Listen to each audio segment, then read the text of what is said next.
In this video, I'll review the Spigen Liquid Air for iPhone 13 mini, like I have right here. I got this case a few days ago, and today I'll give you a very short review so you know what to expect if you intend to buy one of these. First of all, I paid less than $15 on this one. I think it was maybe the equivalent of 13, which is kind of cheap for an iPhone case.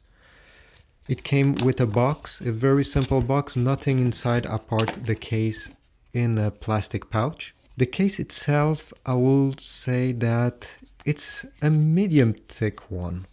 Let me show you. It doesn't make your phone super bulky like other case, but at the same time, it's not a super slim case either. It's in the middle, I would say. It's a flexible case. As you can see, if I remove it, there's quite a lot of flex, which is not a bad thing. I mean, again, for this price, you don't expect something super hard.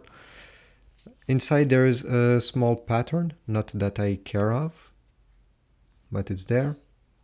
It's made in South Korea, by the way, if you are interested in this.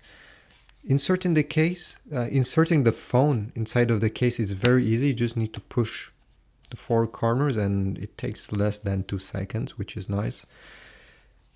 There are cutouts for all the buttons, but dust can still enter from these cutouts. I'll show you why. You think it's closed, but it's not. As you can see here, you can see the light is passing through, and there's some space around the cutouts. It's not a bad thing. I didn't notice a lot of dust coming into it from these holes, but it's there. Apart from that, I would have to say that the buttons are quite easy to press, even with this case. You can hear, I mean, maybe you can't, but there's a click. You can still hear the click. This switch is very easy to access, no problem. The borders, the edges, I mean, are slightly raised. I don't know if you can see here. Yeah. Slightly raised, so if you drop it, I didn't drop it yet, but I expect it to protect at least a bit, since the screen never comes in contact with the surface, even when you lay it flat, like so. Apart from that, I quite like the texture on the back, and on the side here, it gives a grippy feeling. And it's not the kind of case that, you know, when you put in your pocket and it's hard to remove since it's rubbery. This is a very matte finish. It really slides easily if you put it in pockets. And when you're holding it in your hand, it's grippy. I like it. If you lay your phone flat on the table, if you press on the corners, here not, but if you press this corner, obviously, since it has a camera bump, it will not be even.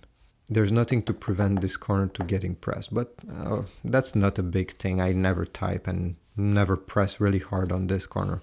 If you want simply to type here, it's very stable. Here on the back, you can see the borders are raised too.